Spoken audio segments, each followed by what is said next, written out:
The man who sold his best friend, the winter air bit through his jacket as he stood outside a liquor store in New York, holding a leash. At the other end of it sat his dog, his only companion, his last piece of home in a city that had swallowed him whole. A man walked by, slowed down, looked at the dog. "You selling him?" The man with the leash hesitated. His throat tightened. He couldn't speak. Finally, he nodded. $25, the stranger offered. He took the money, handed over the leash, and as he watched his dog walk away, tears slid down his face. He had just sold the only thing in the world that loved him. He hadn't always been this broken. As a child, he'd been poor, but he'd had dreams, big ones. He wanted to be an actor, wanted to be someone. But life had marked him early. A birth complication left part of his face paralyzed. His lip drooped, his speech slurred. Kids laughed, teachers doubted, casting directors winced. Still, he kept trying. He moved to New York with nothing but hope in his pocket. For years, he went to auditions, hundreds of them. "You don't have the look. Your speech isn't clear enough. We'll be in touch." They never were. He worked any job he could find, cleaning cages at a zoo, ushering at movie theaters, anything that paid. Some nights when rent was impossible, he slept in bus stations with his dog curled beside him. The dog never judged him, never asked why things hadn't worked out. The dog just stayed until the day he couldn't feed him anymore.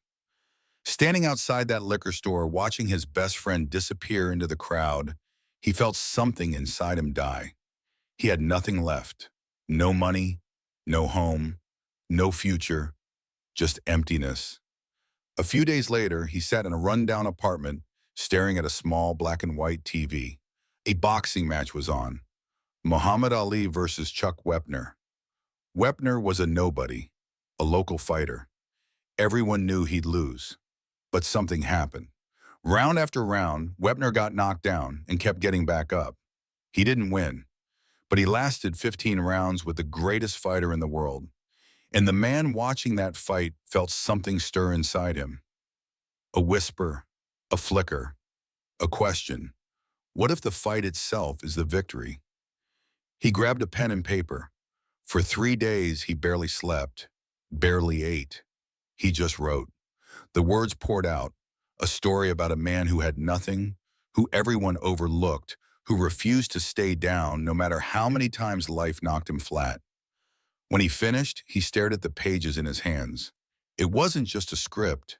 It was his life. He took it to studios, they read it, and they loved it. One producer leaned back in his chair and smiled. "We'll give you $125,000 for this." His heart stopped. $125,000. He could pay his debts, get an apartment, eat real meals, start over. Then the producer added, "But you can't be in it. We need a real star." The room went silent. The man looked down at the script, at the story he'd bled onto paper, at the character who was him. He looked up. "No, Jim." The producer blinked. "Excuse me? I have to play him. If I don't, there's no deal. You're nobody, you're broke, and you're turning down a fortune? I didn't write this to watch someone else live it." They walked away. He kept trying. Studio after studio said no.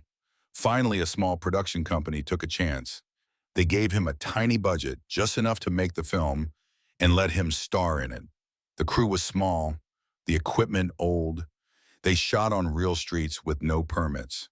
But none of that mattered, because for the first time in his life, he wasn't pretending. He was living his truth. When the film was released in 1976, it exploded. It made over $225 million.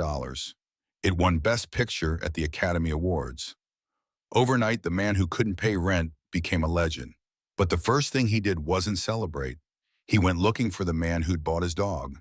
He found him, offered $3,000. The man refused. He offered $15,000. Finally, the man agreed, and he got his best friend back. Later, when you watch the film, that's the same dog running beside him on screen. The man was Sylvester Stallone. The script was Rocky. When life knocks you down and no one believes in you, not even yourself, don't give up. The world may not see your worth yet, but if you refuse to quit, if you protect your dream even when it costs you everything, the moment will come. And when it does, it won't just change your life. It will prove that you were right to believe all along.